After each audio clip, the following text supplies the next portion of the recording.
Well, let the indefinite detention and torture begin. It hasn't even been a month since President Obama signed the controversial bill into law, and we are now seeing it become a reality. The National Defense Authorization Act, or NDAA, as it's called, allows the government to detain and torture without trial anyone accused of having ties to terrorism, and that includes U.S. citizens. Now, one Gitmo prisoner has no hope of being released because of this new law. Masab al-Madwani, a Yemeni national, has spent the last 10 years at Guantanamo Bay, where he was repeatedly tortured. His attorney says he was tortured into admitting he was involved in terrorism. He has been fighting to get a trial, but just this month, the Supreme Court ruled that under the new law, he is able to remain detained. I spoke earlier to campaigner for Roots Action, David Swanson, who stated more indefinite detention and torture here in the U.S. is just a few signs of what is to come. Take a listen. I think it's also not a complete change. The United States has, as you know, long been detaining prisoners under various legal justifications and court rulings and executive orders. No one has been released without the government's decision. Through sheer stalling and various arguments, this has been the policy. And the hypocrisy could not be more stark as the president of Yemen, guilty of similar offenses, is brought here on the claim that it's for medical treatment, as this resolution on Syria argues, among other things, that they must release arbitrarily detained prisoners, as if the United States were going to do that. And of course, bigger than Guantanamo is Bagram, where the president worsened this bill with a signing statement declaring he needed no legal process whatsoever to detain people forever and ever at Bagram, and immediately received resistance from President Karzai, who said, turn them all over within a month.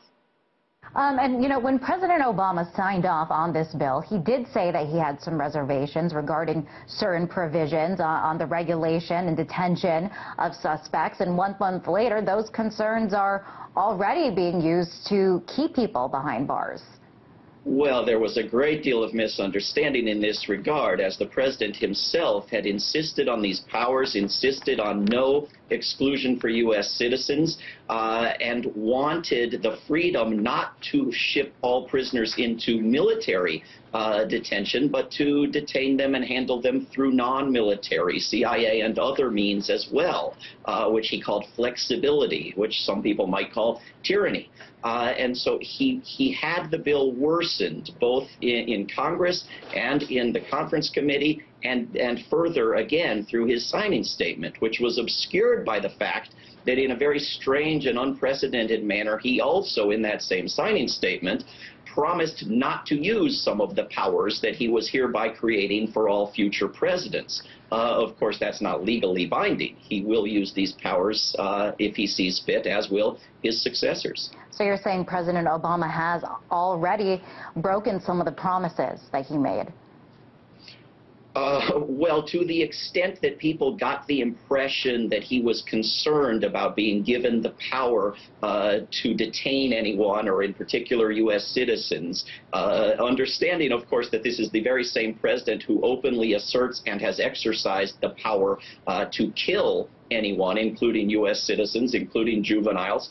That was a misunderstanding, and he certainly has gone back on this, which echoes the experience of his last presidential election, during which many people understood him to be making promises that went far beyond anything he actually explicitly made, and then were disappointed when he went back on those so-called promises.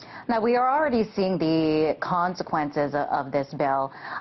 For critics and people concerned about how this is an attack on our rights here in the U.S., is there any hope of repealing some of the more controversial aspects of this bill?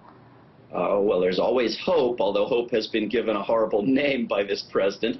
It's going to take a major movement that does not bow down before either party or any elected official, or sit on its hands for the better part of a year because there's an election, but actually pushes in a principled, uncompromising, strategic, and nonviolent way to change these things. And there is the beginning of that kind of movement.